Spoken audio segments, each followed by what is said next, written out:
Title 11. Parental Authority. Chapter 1. General Provisions. Article 311. The father and mother jointly exercise parental authority over their legitimate children who are not emancipated. In case of disagreement, the father's decision shall prevail, unless there is a judicial order to the contrary. Children are obliged to obey their parents so long as they are under parental power, and to observe respect and reverence toward them always. Recognized natural and adopted children who are under the age of majority are under the parental authority of the father or mother recognizing or adopting them, and are under the same obligation stated in the preceding paragraph. Natural children by legal fiction are under the joint authority of the father and mother, as provided in the first paragraph of this article. Article 312. Grandparents shall be consulted by all members of the family on all important family questions. Article 313. Parental authority cannot be renounced or transferred, except in cases of guardianship or adoption approved by the courts, or emancipation by concession. The courts may, in cases specified by law, deprive parents of their authority. Article 314. A foundling shall be under the parental authority of the person or institution that has reared the same. Article 315. No descendant can be compelled, in a criminal case, to testify against his parents and descendants. Chapter 2. Effect of parental authority upon the persons of the children. Article 316. The father and the mother have, with respect to their unemancipated children, 1. The duty to support them, to have them in their company, educate and instruct them in keeping with their means, and to represent them in all actions which may redound to their benefit. 2. The power to correct them and to punish them moderately. Article 317. The courts may appoint a guardian of the child's property, or a guardian ad litem when the best interest of the child so requires. Article 318. Upon cause being shown by the parents, the local mayor may aid them in the exercise of their authority over the child. If the child is to be kept in a children's home or similar institution for not more than 1 month, an order of the justice of the peace or municipal judge shall be necessary, after due hearing, where the child shall be heard. For his purpose, the court may appoint a guardian ad litem. Article 319. The father and the mother shall satisfy the support for the detained child, but they shall not have any intervention in the regime of the institution where the child is detained. They may lift the detention when they deem it opportune, with the approval of the court. Chapter 3. Effect of parental authority on the property of the children. Article 320. The father, or in his absence the mother, is the legal administrator of the property pertaining to the child under parental authority. If the property is worth more than 2,000 pesos, the father or mother shall give a bond subject to the approval of the court of first instance. Article 321. The property which the unemancipated child has acquired or may acquire with his work or industry, or by any lucrative title, belongs to the child in ownership, and in usufruct to the father or mother under whom he is under parental authority and in whose company he lives. But if the child, with the parents' consent, should live independently from them, he shall be considered as emancipated for all purposes relative to said property, and he shall have over it dominion, usufruct and administration. Article 322. A child who earns money or acquires property with his own work or industry shall be entitled to a reasonable allowance from the earnings, in addition to the expenses made by the parents for his support and education. Article 323.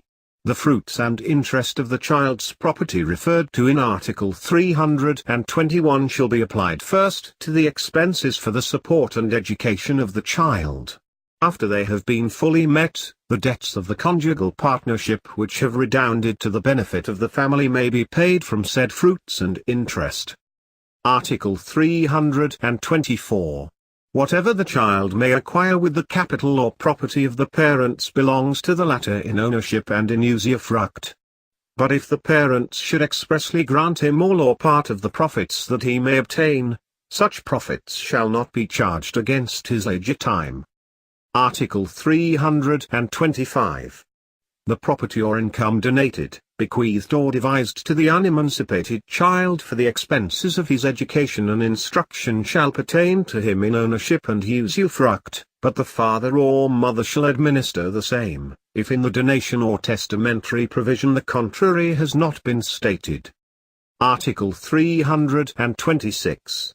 When the property of the child is worth more than 2,000 pesos, the father or mother shall be considered a guardian of the child's property, subject to the duties and obligations of guardians under the rules of court.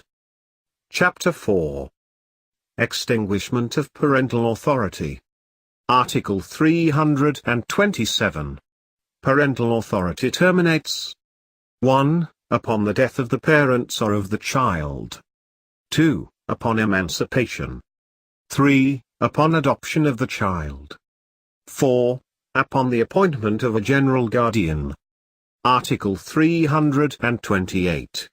The mother who contracts a subsequent marriage loses the parental authority over her children, unless the deceased husband, father of the latter, has expressly provided in his will that his widow might marry again, and has ordered that in such case she should keep and exercise parental authority over their children. The court may also appoint a guardian of the child's property in case the father should contract a subsequent marriage. Article 329. When the mother of an illegitimate child marries a man other than its father, the court may appoint a guardian for the child. Article 330. The father and in a proper case the mother, shall lose authority over their children. 1. When by final judgment in a criminal case the penalty of deprivation of said authority is imposed upon him or her. 2. When by a final judgment in legal separation proceedings such loss of authority is declared. Article 331. Parental authority is suspended by the incapacity or absence of the father, or in a proper case of the mother, judicially declared, and also by civil interdiction. Article 332. The courts may deprive the parents of their authority or suspend the exercise of the same if they should treat their children with excessive harshness or should give them corrupting orders, counsels, or examples, or should make them beg or abandon them. In these cases, the courts may also deprive the parents in whole or in part of the usufruct over the child's property, or adopt such measures as they may deem advisable in the interest of the child. Article 333. If the widowed mother who has contracted a subsequent marriage should again become a widow, she shall recover from this moment her parental authority over all her unemancipated children. Chapter 5. Adoption. Article 334. Every person of age, who is in full possession of his civil rights, may adopt. Article 335. The following cannot adopt. 1. Those who have legitimated, acknowledged natural children, or natural children by legal fiction. 2. The guardian, with respect to the ward, before the final approval of his accounts. 3. A married person, without the consent of the other spouse. 4. Non-resident aliens. 5. Resident aliens with whose government the Republic of the Philippines has broken diplomatic relations. 6. Any person who has been convicted of a crime involving moral turpitude, when the penalty imposed was 6 months' imprisonment or more. Article 336. The husband and wife may jointly adopt. Parental authority shall, in such case, be exercised as if the child were their own by nature. Article 337. Any person, even if of age, may be adopted, provided the adopter is 16 years older. Article 338. The following may be adopted. 1. The natural child, by the natural father or mother.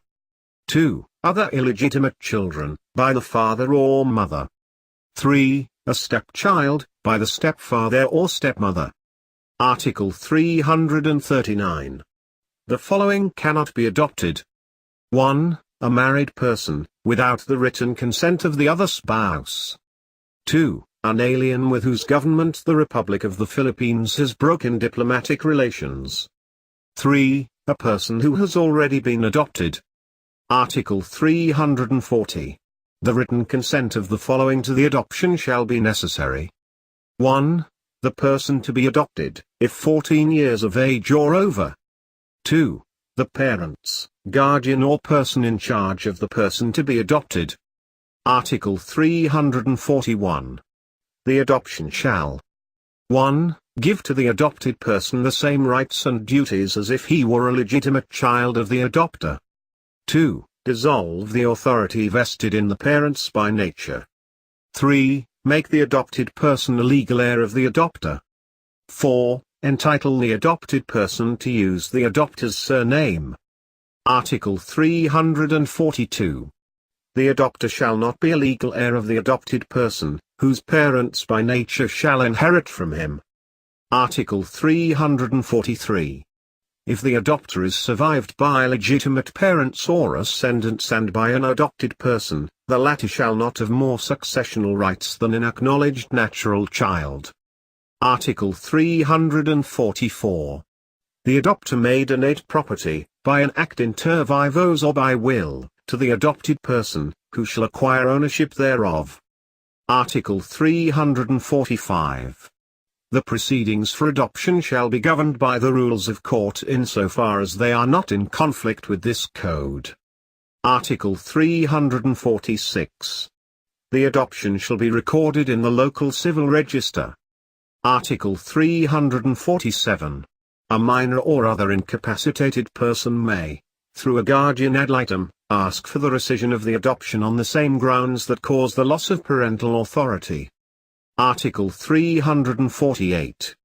The adopter may petition the court for revocation of the adoption in any of these cases. 1. If the adopted person has attempted against the life of the adopter. 2. When the adopted minor has abandoned the home of the adopter for more than 3 years.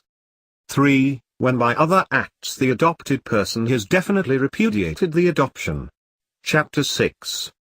Substitute parental authority. Article 349. The following persons shall exercise substitute parental authority. 1. Guardians. 2. Teachers and professors. 3. Heads of children's homes, orphanages, and similar institutions. 4. Directors of trade establishments, with regard to apprentices. 5. Grandparents. 6. The oldest brother or sister. Article 350. The persons named in the preceding article shall exercise reasonable supervision over the conduct of the child. Article 351. A general guardian or a guardian over the person shall have the same authority over the ward's person as the parents. With regard to the child's property, the rules of court on guardianship shall govern. Article 352. The relations between teacher and pupil, professor and student, are fixed by government regulations and those of each school or institution. In no case shall corporal punishment be countenanced. The teacher or professor shall cultivate the best potentialities of the heart and mind of the pupil or student. Article 353. Apprentices shall be treated humanely. No corporal punishment against the apprentice shall be permitted. Article 354. Grandparents and in their default the oldest brother or sister shall exercise parental authority in case of death or absence of the child's parents. If the parents are living, or if the child is under guardianship, the grandparents may give advice and counsel to the child, to the parents or to the guardian. Article 355. Substitute parental authority shall be exercised by the grandparents in the following order. 1. Paternal grandparents. 2. Maternal grandparents.